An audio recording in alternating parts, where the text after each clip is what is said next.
Ito na naman na panibagong araw natin mga idol. At ito nga, bumili na nga muna ako dito ng siomay kasi nga nagutom ako. Dito lang yan sa may Quiapo at napakasarap nga ng siomay dito ni kuya.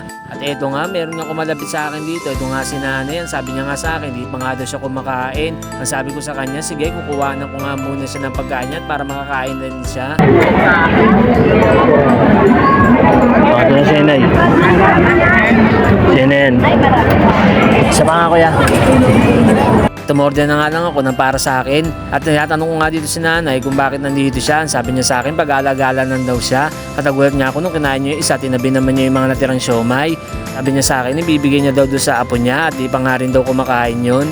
Naawa nga ako kay nanay kasi nga iniisip niya din yung apo niya na hindi pa kumakain.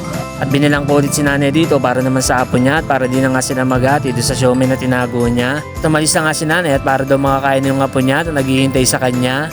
Ito nga siomay na binili ko mga idol, 50 pesos lang yan at tignan nyo naman napaka-solid at 6 na piraso na yan. Hanggang dito na lang mga idol, maraming salamat!